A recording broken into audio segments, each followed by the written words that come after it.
Story 1. At Officer Candidate School in 2019, a man I knew, a recovering alcoholic, was in my company. We received a 4-day pass for Thanksgiving with explicit instructions not to drink, which we ignored. The man decided to do a series of stupid things. First, he grabbed a bottle of whiskey and a case of White Claw and started drinking. Then, with the case of White Claw in hand and clearly intoxicated, he went to Waffle House. He ate his meal and left without paying. The police followed up and engaged him. Instead of apologizing and saying it had slipped his mind, he threw a punch. He was gone shortly thereafter. Story 2. He was an armorer who was caught by the Naval Criminal Investigative Service selling serialized weapons to a cartel in Mexico. Story 3. The first people to get the boot, one man and one woman, were expelled for having sex in a dumpster of all places. Imagine the drill sergeant's face when he saw them. This happened during basic training. Story 4. He stashed a camera and took pictures of female soldiers changing clothes. Story 5. The man who came with my recruiter and me to Fort Jackson threatened to shoot everyone and swung at drill sergeants on our second day of in-processing. Story 6. My ship had more than 20 people who were part of a drug distribution ring, all from the same division. The Naval Criminal Investigative Service became involved. Story 7. We had a man in basic training who decided to smoke marijuana as his last hurrah before shipping off. One of the first things you do is a drug test. He was gone by the second week when the results came in. Story 8. A man decided it was a good idea to smuggle a 17-year-old onto the base to be his roommate, then tried to report the teenager for heroin use while he was using the drugs. He also used his government travel card at a strip club, claiming it was acceptable because his other credit cards were maxed out. Story 9. When I became a non-commissioned officer and moved to Schofield, a soldier who had also just arrived from basic training got a full face tattoo. He had to wear a bandage until his paperwork was processed, and he was discharged. Story 10. At the British Army Infantry Training Center in Catterick, a recruit in our training section, about 4 weeks into basic training, arrived without any of the kit he was supposed to bring. He proved completely useless and was told to report to the guardhouse, where he was quickly arrested by the local police. It turned out he had been charged with attempted murder just before he enlisted and had skipped bail to join the army. How he passed the recruitment process I will never know. Story 11. I saw a recruit defecate during basic training to be sent to the medical facility. He froze while the drill instructors yelled at him and did not know how to handle being yelled at, so the feces ran down his leg. Story 12. In basic training, toward the end of infantry school, we held a grappling tournament. Our presumed honor graduate lost, threw a tantrum, became physical with the drill sergeants who tried to calm him, was restrained and carried out of the training area. We never saw him again. Story 13. I was sitting in annual sexual assault prevention training. We were going over that being married does not automatically grant consent and that no always means no. A man scoffed and said it was bullshit, that he gets no all the time from his wife but still gets his way. He was escorted out of class and was gone after a brief investigation. Story 14. Having sex with the lieutenant's wife and telling everyone in the barracks was a very serious incident that occurred in Rio de Janeiro. Story 15. An airman was caught with jet engine parts in a dormitory locker. Story 16. I had an airman who constantly messed up. Each time it was worse. I felt bad for him. Not a bad person, just making dumb mistakes. 1. While deployed, he missed multiple shifts.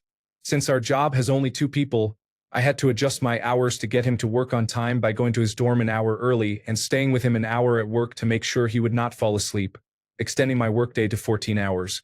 2.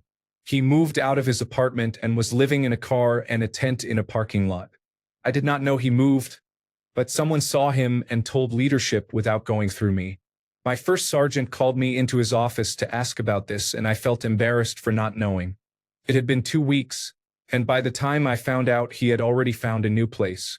3. He made constant mistakes in his job duties. Someone else always had to review all of his work to ensure it was done correctly. 4. He finally had a driving under the influence incident. I had to stand in front of the wing commander with him and our leadership while he was scolded. When the wing commander asked him to leave and asked us whether we could turn this around, the room went silent. I said no, he needs to go. Afterwards, my squad commander reprimanded me, saying that was the wrong thing to say and that we always say we can work with him. I replied, with all due respect, he is a problem. He will go back to being a crew chief in 3 months and could get people killed. He needs to go. They separated him. He did not have bad intentions, just consistently made poor decisions. Story 17. Playing flag football during physical training, my shipmate twisted his kneecap to the side during a fall. He received an immediate medical discharge. Story 18. Buddy went to several bars and drove home drunk. He slammed headfirst into oncoming traffic and was thrown through the windshield. His brain damage was so severe that the family was allowed to say goodbye before his life support was withdrawn. Story 19. I was on an oiler, and we were taking on oil from a United States naval ship oiler. The ships were each about 30,000 tons and cruised just 150 feet apart. My ship was 650 feet long. The helmsman on the United States naval ship was fixated on his ship's gyro compass to maintain a heading when he should have been watching my ship. The transfer was proceeding and no one on the United States naval ship noticed that the ship's gyro compass had lost power. The United States naval ship started to drift toward my ship. Someone aboard the United States naval ship noticed the drift and ordered the helm hard to port. That was the mistake because ships do not turn at the stern. They pivot about the ship's center of mass. So when the United States naval ship started its turn to port, its stern swung toward my ship and got within 20 feet before the ship slowly pulled apart. Thousands of tons of metal have a lot of inertia, and any collision can be catastrophic. The next time we saw the United States naval ship, it had a new Navy commanding officer and a new Navy navigator. It was not their fault directly, but both were responsible for training the helmsman. The commanding officer would never get another command, and the navigator lost valuable promotion points. Story 20. Military personnel should understand that their spouse's actions and words can affect their career. I once attended a meeting where the spouse of a commissioned officer in pay grade 01, second lieutenant or ensign, asked the base commander if reveille could be rescheduled to a later time because she lived on base and the bugle call woke her baby at 7 a.m. The room gasped in disbelief. Story 21. This guy in my Navy specialized technical training school class of 3 thought his visiting wife was cheating on him, which she was not, with someone from back home. He took a steak knife and cut his own throat in his barracks room. Another classmate and I had to go to his room, clean it up, and get his things out while he was recovering in the hospital. He came back to class a week later with a large scar across his neck and had lost a lot of weight. He somehow stayed in the service, but I heard a year or 2 later from guys he was stationed with that he did something else to get processed out. A guy from my shop moved in as a roommate in an off-base apartment and started dating a heroin addict, repeatedly claiming she would get clean. One night, he was stopped by the police with her. The police officer asked if they had been drinking. He said no, then mimed shooting a needle into his arm while grinning. Another roommate and our friends were walking home from the bar one night.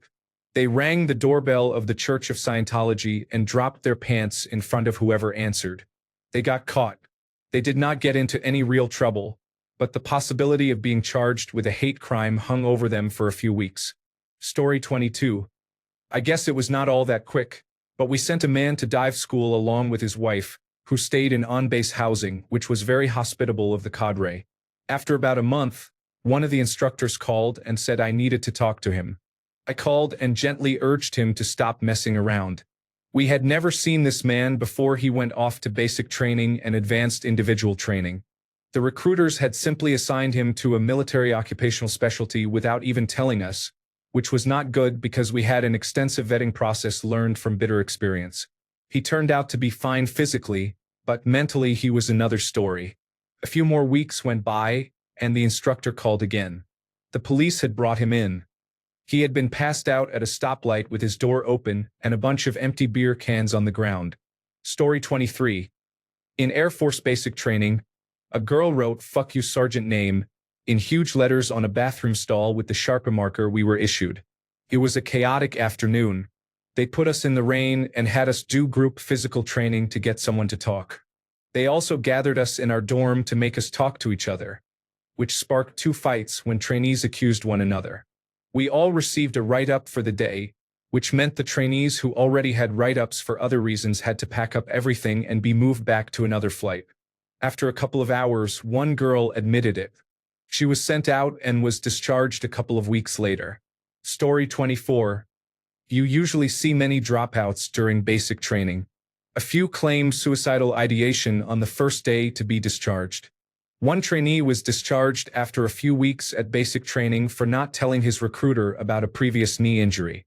Another had a constant nosebleed. Around week 5, one of our trainees disappeared. Before his polygraph test for a top-secret security clearance, he admitted to using synthetic cathinones commonly known as bath salts. He stopped by for less than a minute to clear his locker and immediately left without saying anything. He was still at Lackland Air Force Base after we graduated. When I arrived at my first duty station at Royal Air Force Mildenhall, there were several more discharges. 2 men were seeing the same woman in the unit.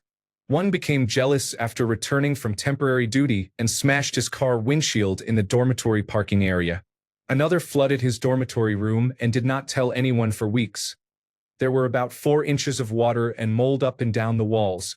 One service member used his government travel card for expenses not associated with government travel. Another pulled the fire alarm at 3:30 in the morning because he could not gain entry to a woman's dormitory room. A master sergeant was caught in an undercover Office of Special Investigations sting operation. He was attempting to solicit a 14-year-old and to obtain child pornography.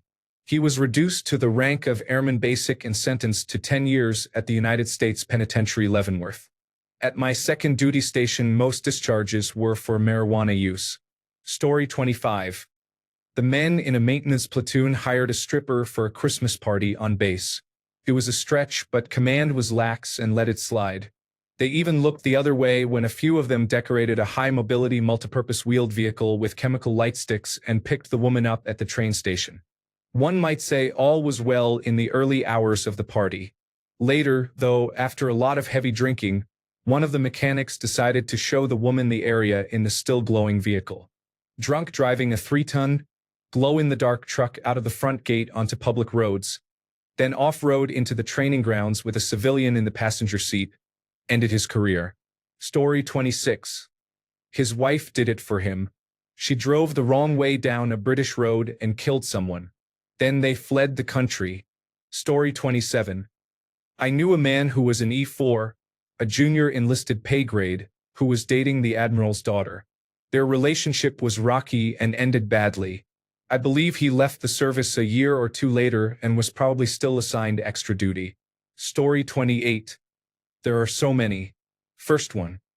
At basic training, a soldier walked off base and tried to get money at a nearby bank, but was caught almost instantly. How did they catch him? We had not even been issued our full physical training uniform yet, so he was still in his marshmallow suit. Basically just a pair of sweats that said Army on them. Anyone who lives near an Army base would know that meant he was a soldier in basic training and should not have been wandering around town. He made it approximately 10 meters off base. Another person walked away from language training at the Defense Language Institute. He was caught by state police while trying to hitchhike. This facility is in Monterey, California, one of the most beautiful places on Earth and surrounded by several tourist destinations. I still remember our first sergeant saying, "How on earth are you going to desert from the Pebble Beach area?" Finally, the most foolish incident, though not entirely absurd. While deployed, someone left an external hard drive at a bus stop that contained the names and information of every human intelligence asset in the region. Thankfully, it was returned quickly and the information did not appear to be compromised, but that person was never going to go anywhere in the Army, much less in military intelligence after that. Story 29. Someone was drunk in the barracks and performed the Nazi salute. The German military does not tolerate this, and he was dishonorably discharged the next day. Story 30. I have seen all kinds of chaos. One soldier faked a heart attack during a 10-day field exercise, clutching her chest and hyperventilating, so she could leave the field and compete in a stripper contest at a strip club. At Camp Casey in South Korea, another soldier stole an M88 armored recovery vehicle. a heavy recovery tank designed to tow M1 Abrams tanks or Bradley fighting vehicles, and tried to take it off base to a bar. He had paid an Ajumma, an older woman who manages the girls, to buy out the contract of a woman he had fallen in love with, but she took his money and kept the woman. He crashed the M88 before he arrived. Story 31. One of my soldiers, who was stationed at Fort Bliss, went absent without leave to Juarez and stayed for a week. His platoon sergeant found him on an apartment balcony adjacent to the base after he ran out of money. Story 32. This occurred in the early 2000s. A male lance corporal was 6 months from the expiration of his active service. A female second lieutenant fell in love with him. They married in secret. Command discovered the marriage. The lance corporal was reduced to private first class under non-judicial punishment, Article 15. The second lieutenant was court-martialed and dismissed from the service. The private first class was placed on stop-loss, and his expiration of active service was extended so he could deploy to combat. The former second lieutenant had to move into base housing designated for married private first-class service members. Story 33. I was not a soldier. I was in the Navy. During boot camp, one night a recruit tried to escape wearing nothing but his briefs. They caught him at the fence, and he was discharged. I think we had been there about 2 weeks. Story 34. The recruit's career never even started, according to the United States Marine Corps. He stole a round from the range during Phase 2. We found the round in his shower bag when we got the bags mixed up. The recruit had the bright idea of shooting the drill instructor he did not like. It was a wild time. Story 35. A senior officer was caught viewing pornography on a Department of Defense managed computer for 6 to 8 hours per day. He received a letter of reprimand from the commanding general and effectively ended his career. Story 36. I knew someone who went absent without leave with only 6 months remaining because of a woman he met. Stupid guy. Story 37. I was on a plane recently. Before we took off, someone was smoking in the bathroom. There was a major delay as they argued through the door. The captain came back, they removed the man, and the captain said he wanted the man's luggage off the plane because if he was stupid enough to do that, he was stupid enough to have something bad in his luggage. So we waited for that. A flight attendant returned after it was over and said the man had been crying because he was on his way to boot camp and had no money or place to stay, and his recruiter would be upset. She said he cried even more when the captain told him that someone from the local authorities was coming to pick him up, that he would have a place to stay, and that they would even feed him there. He never made it to boot camp. Story 38. He returned home on leave and went straight to his girlfriend's house, where he began drinking. He drowned in his own vomit during the night. He did not go to see his mother before he started to party. Story 39. This was certainly the biggest fall from grace for a family friend, a 4-star admiral. He was married and had an affair with a married woman. I do not know how they were discovered, but they both lied about it. During the investigation, it was found that they had sexual relations in the White House. Story 40. This happened on the bus to boot camp. We stopped for gas and one of the recruits jumped off the bus, then started marching around and yelling military cadences. The drill instructors got him back on the bus, but once we arrived his behavior became more erratic. He refused to cooperate, laughed maniacally, and gave nonsensical answers to the drill instructors. They eventually took him to medical. We assumed he was under the influence. Another recruit lasted only a week because he kept wetting the bed. Apparently that is not acceptable in the military. Story 41. After a full day at the military entrance processing station, we finally reached the swearing-in. After everything checked out, a recruit abruptly told the captain administering the oath that he had intentionally omitted information about having a medical condition as a baby because his recruiter had told him to and wanted to add it now to be honorable. He could have disclosed it earlier but chose that moment, effectively ending his career before it began. Story 42. The quickest way to lose eligibility is by doing things that make you ineligible after initially qualifying. As a recruiter, I saw so many people mess things up and end up not shipping out. Failing a drug test is common. You can be sworn in because test results take a few days. Then 3 days later, the recruiter gets a call saying the enlistment is invalid and the applicant lost their place in the delayed entry program, so all that work was for nothing. People get in trouble with the law between enlisting and shipping out, and sometimes they do not tell anyone until the day they are supposed to ship. This is very frustrating. Injuries can prevent shipping.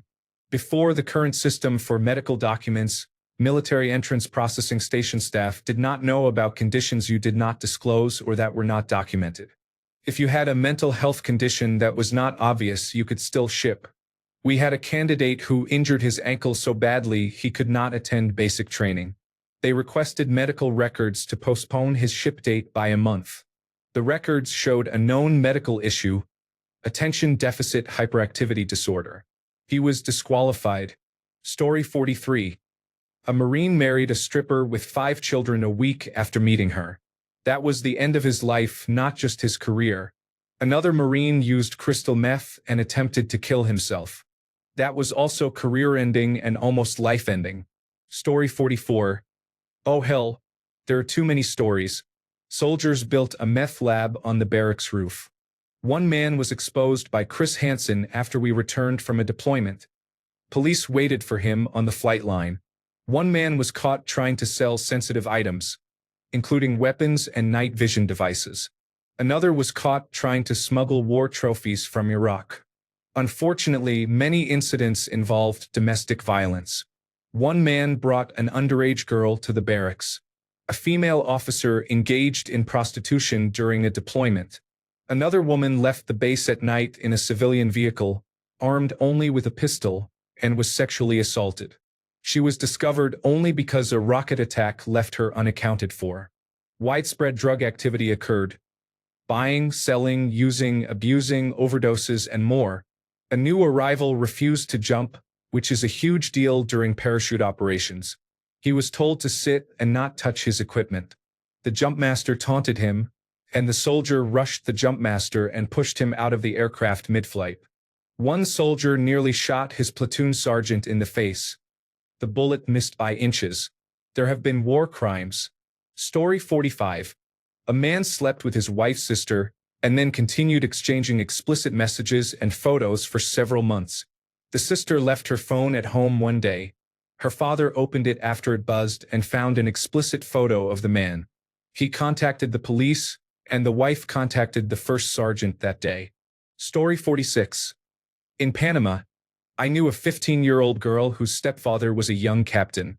She was caught with 2 enlisted service members. Someone had brought cocaine. The 2 enlisted service members were charged with statutory rape, and the stepfather was forced out and sent back to the United States. Story 47. A medic in training with a blood phobia passed out when asked to draw blood. Story 48. 2 incidents occurred. In the first, a sailor brought a binder containing child pornography and left it in the laundry room. It was turned in to the lead non-commissioned officer, the chief of the boat, who examined it and reported the matter to the Naval Criminal Investigative Service. The sailor was arrested and sentenced to several years in prison after investigators found a large amount of child pornography on his home computer. He was reportedly involved in a distribution ring. The second incident involved a sailor who sexually harassed a woman at a bar. The woman was the wife of his command's executive officer. He faced formal disciplinary action, was subjected to a mast and reduced in rank, but his career was not ended.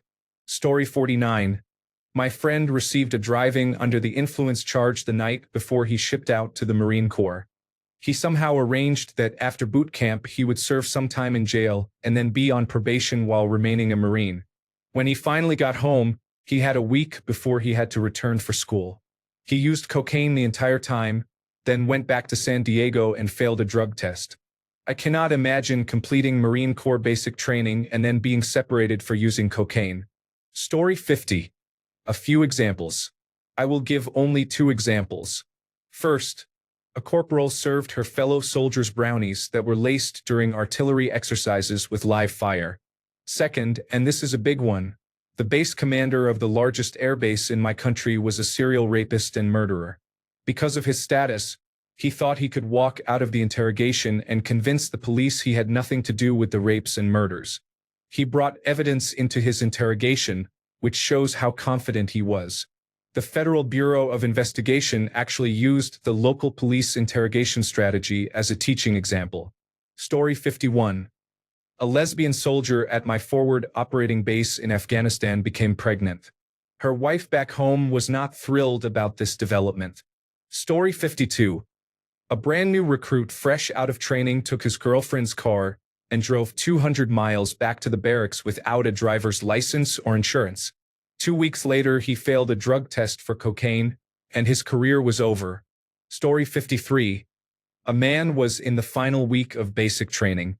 We had a second interview and background check before receiving our security clearances. He decided it was a good time to tell the investigator that he had smoked marijuana in high school and that his recruiter had told him to lie. I saw him later that day with all his belongings packed, being escorted off the site. I had never seen such blatant, foolish honesty in my life. Story 54. I had a really close friend while stationed in Germany named Rob. He was awesome.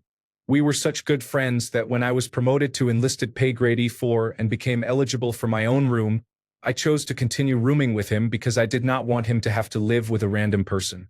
He started dating a woman from another unit. I think she was a cook. She had mental health issues and accused him of domestic violence, and he was discharged. I never saw him again. I was not there, so I do not know exactly what happened between them. I would be very surprised if he had actually been violent toward her. He was a very laid-back guy, but sometimes people act in ways you would not expect. Whatever happened, I hope everyone got the help they needed and ended up okay. I miss Rob, and I hope he did well when he moved back to Idaho, though I have my doubts. The accusation, whether true or not, took a toll on him, and he was spiraling when they sent him home. I worried about him. Facebook was not a thing back then, so I had no way to contact him after he left, and I never heard from him again. If you're out there, Rob, take care of yourself. Story 55. A private smoked marijuana in the barracks and was caught red-handed by the charge of quarters. I escorted him to his court-martial. He received 3 months at Leavenworth and an other-than-honorable discharge. Story 56. His actions, not their careers, led to 3 others losing theirs. One person used cocaine on a night out during trade training and posted it on Instagram. After a drug test the following week, 3 people tested positive for cannabis. It was their own fault, but his posts on social media prompted testing that likely would not have happened otherwise. The person who used cocaine drank so much water when testing was announced that he avoided detection, but the others were not so lucky. All 3 were discharged. Story 57. Hey, finally a question I can answer. For reference, this was in the Korean Air Force. These airmen are conscripts. Do note that conscripted Korean airmen have far less freedom than American airmen. A few guys, only about a year into their service, smuggled in soju and got drunk, then stole car keys to go on a joyride in a military vehicle. They crashed multiple times around the base, were caught by the military police, and are likely in jail now. It was all over the news the next day. The rest of us had a couple of privileges revoked despite not being involved. Sigh. That's how it is. Story 58. A man and his friend tried to force his girlfriend to have a miscarriage by wearing realistic masks and assaulting her to hide the affair from his wife. He was discovered and sentenced to more than 20 years in prison. Story 59. A man married a woman from rural Korea, brought her to the United States, and forced her to have sex with his friends regularly, telling her it was the American way. He was sentenced to 10 years of hard labor. Story 60. Airmen here, not soldiers. I was accused of verbally assaulting someone of higher authority. It was a misunderstanding on his part, but he was seeing red and was out for blood.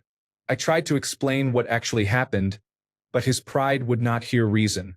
I had to stand in front of my first sergeant and commander and explain myself. Since it became so political, I was offered 2 choices. Stand in my dress blues and apologize to the entire squadron for something I did not do, or face a court-martial. I chose the court-martial. Long story short, the court-martial never happened, but any career I was considering as an enlisted airman was lost. I had been on the fence, and that made the decision for me. Short version. I was the designated driver for some drunks passing through the main gate. The windows were down and the sunroof was open. A security policeman stopped us to remind the people in the back seat that they needed to wear seatbelts on a military installation. As we pulled away, I playfully made a joke about stupid drunks drawing unwanted attention to me as the driver. It devolved into a shouting match, and all the gate guards heard were insults. We were calling each other names inside the car, not at the gate guards. The security policeman radioed ahead and had us pulled over. We were all charged with verbally assaulting a security policeman. His first sergeant was called in to interrogate us and charge us. His commander met with our commander, and they agreed that the others and I should publicly apologize. The others gladly did. I refused. As an alternative punishment, my first sergeant kept close tabs on me. She would come to my room for random inspections. I worked grave shift and she knew this. She made sure to show up around 1 p.m., knowing I would go to bed around 10 a.m. This was the equivalent of someone coming into your bedroom at 3 a.m., turning on the lights and expecting you to function immediately at 100%. Because she was female, she had to be accompanied by other airmen. One day she knocked, then entered with 2 junior officers, both female second lieutenants. She had to shake me for a while to wake me up. I had been drinking that morning since it was my Friday night. They came in, demanded that I wake up and stand at attention for my dorm room inspection. I groggily came to and stood up completely naked. Both officers, fresh out of officer candidate school, looked down at me and turned red, giggling as they left my room. The sergeant was not amused and chastised me for being a perverted drunk. I was written up for my laundry being on the floor and spots on my mirror. I had served 5 years and had never once heard of anyone being written up for that. I also received 4 random drug tests that same year. The incident stayed with me for the next 3 years. When my enlistment was up, I left and never looked back. Story 61. We had a recruit at boot camp in the United States Marine Corps who was being processed out for failure to adapt. He could not sit still, often forgot to be at attention, and was very slow. A few nights before he was scheduled to be sent home, he disappeared. Marine Corps Recruit Depot San Diego is so close to the airport that drill instructors mock recruits by making them watch the planes leaving while they are in training. They found him in only his underwear, stuck between the base fence and the airport fence, which left about 3 feet of space. He had used his clothes on the base barbed wire and had no way to get over the other fence. Story 62. Legally speaking, take your pick. But the most common way to do it, if you are an officer, is to fight with or have sex with a junior enlisted, and it happens all the time. Story 63. I do not know this person, but a colleague told me about him, so take it with a grain of salt. I was told this paratrooper was part of a winter high-altitude low-opening practice jump. He forgot his gloves and froze his hands so severely that they had to be amputated. Story 64. While a second lieutenant on our military occupational specialty qualification course, the first course after officer candidate school where you learn your actual job, one student drove his car while drunk into the headquarters of Officer Training Company on the base where we were. He was not trying to send any kind of message. He just picked the worst place to crash his car, especially as a man training to be a transportation officer. We did not see him the next day. They had him removed so quickly. Story 65. A non-commissioned officer who lived off base was charged with driving under the influence in Germany while trying to drive back onto the base to buy beer at the post exchange. Apparently no alcohol was available in Germany. Story 66. Bringing pornography into a restricted and classified area. Also, the commanding officer who was caught with pornography on his military computer. Story 67. I had a young private first class who could not handle alcohol. He became violent toward everyone. He was already in trouble for an unrelated incident, but he decided to show up at the holiday after-party at the bar on the base. Our command sergeant major, the highest enlisted rank in a battalion, recognized him and told him to go home because he was not allowed to participate in anything related to alcohol and was already drunk. Instead of going home, the soldier went home, got a baseball bat, returned, and smashed every BMW in the parking lot because that was what our command sergeant major drove. The command sergeant major had already left the party by then, so he was just smashing random people's cars. When the military police arrived, he bit one of them and behaved like a rabid animal. They tossed him and took him to jail. Story 68. I got reclassified from ordnance to infantry and had to go through infantry school as a staff sergeant, pay grade E6. The drill sergeants were cool, but the first sergeant, pay grade E8, was a jerk. On a 12-mile road march, he pulled the soldiers who had fallen behind off the truck to inspect them. One young soldier had hemorrhoids, and the first sergeant pulled out a flashlight to inspect him. All the drill sergeants hated him, and he was eventually reassigned. At Fort Hood, we had another first sergeant who disliked me from the start for no apparent reason. He was later relieved of duty after his babysitter reported that he had an affair with her and was also sexually involved with her 14-year-old daughter. Story 69. In boot camp, our recruit division commander said the quickest way out of the military was to be blatantly racist. That evening, one recruit took his Sharpie and, looking in the mirror, wrote a racial slur across his forehead, then went to the office to show the recruit division commanders.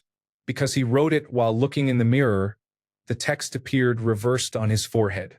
He was kicked out, and he had to stand at attention for several hours while nearly every recruit division commander stopped by to berate him and mock his stupidity.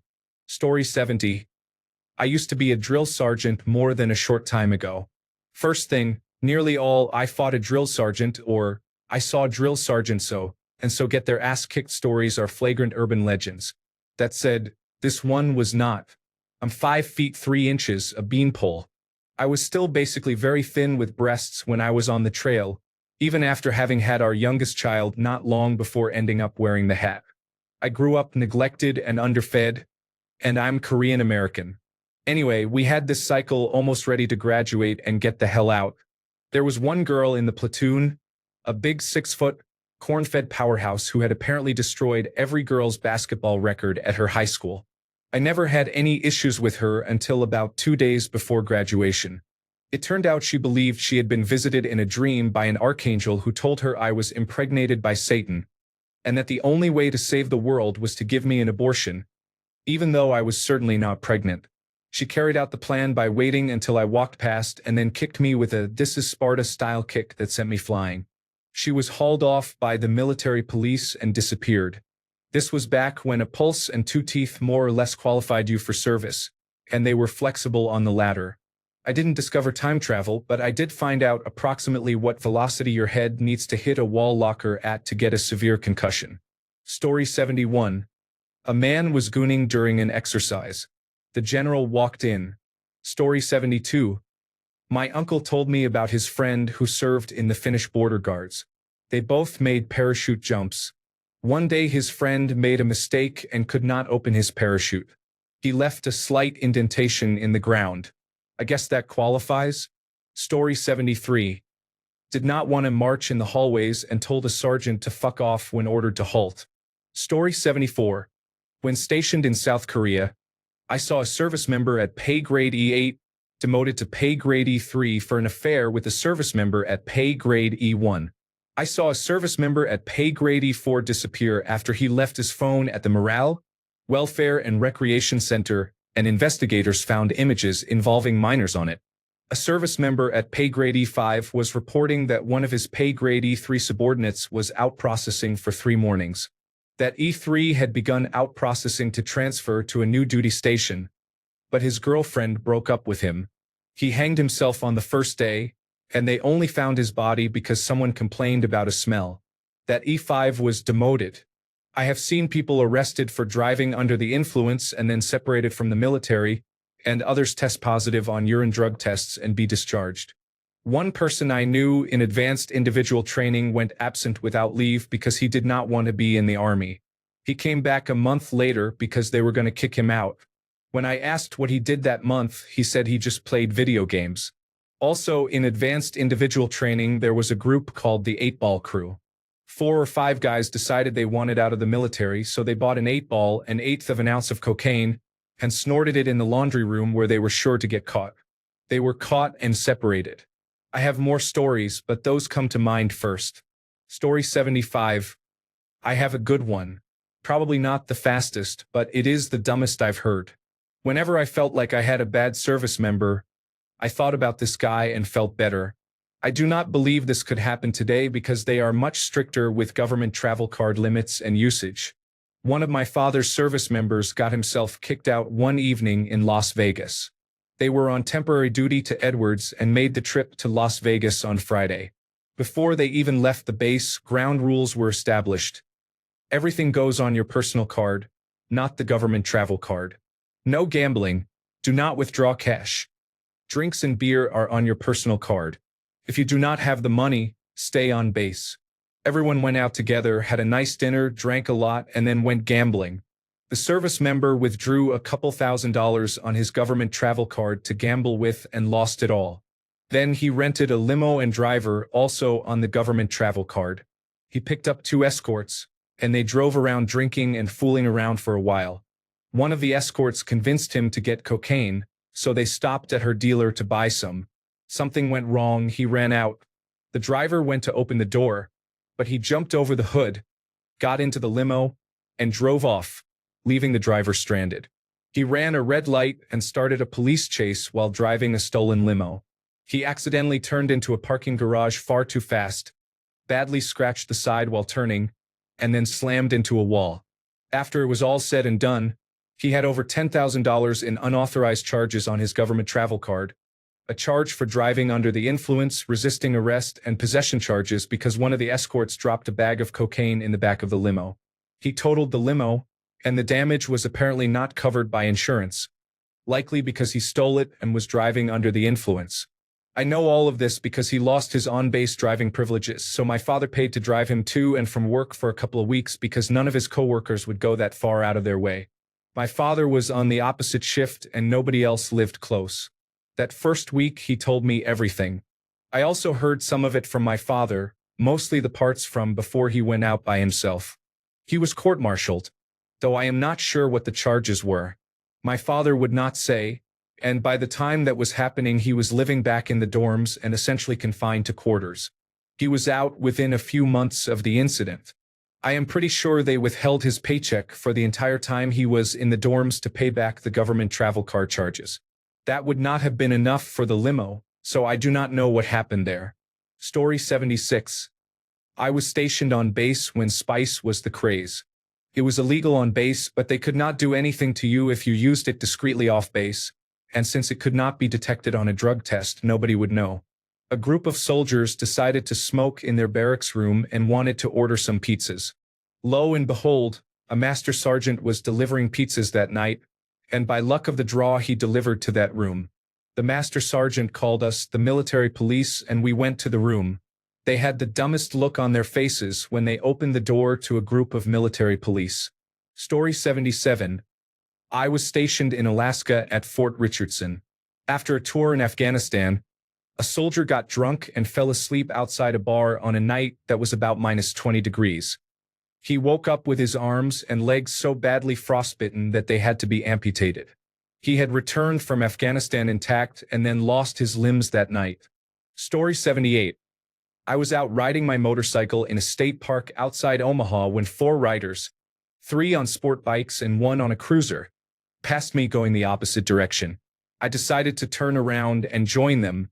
When I caught up, I passed the cruiser that was at the rear and fell in behind the 3rd sport bike as we entered a long sweeping left.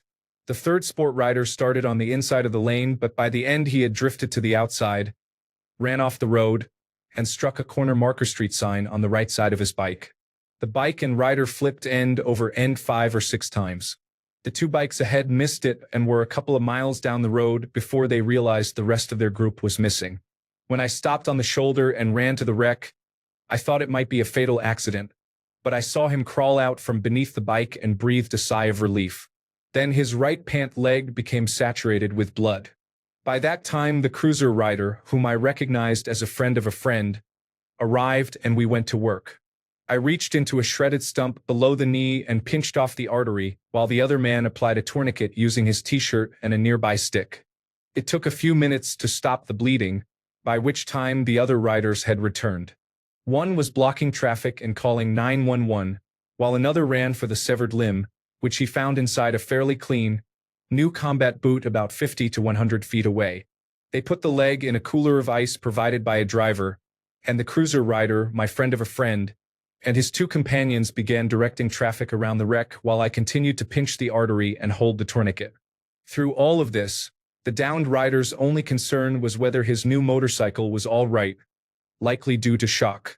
It took about 45 minutes for the first police officer to arrive, another 15 minutes for the air ambulance paramedics to arrive, and another 15 minutes to prepare him for air evacuation to Omaha. I continued to pinch the artery and hold the tourniquet while the paramedics and police officer questioned me as the first witness and initial responder.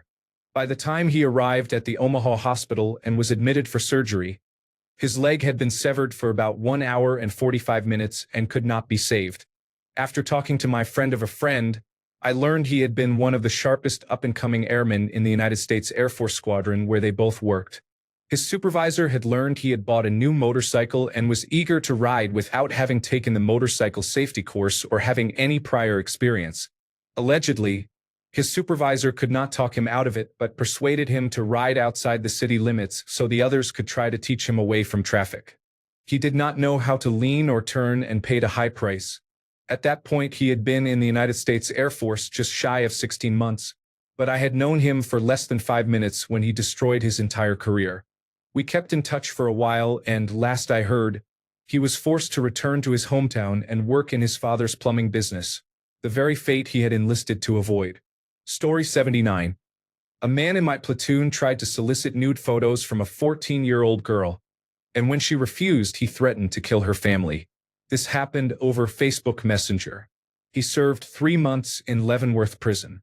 An identical sentence was given to another soldier who said, "Fuck you, Sergeant," which illustrates how the Army treats these two offenses as comparable in severity. Thanks a bunch for sticking around till the end of the video. Remember to subscribe, and until next time, stay awesome and goodbye.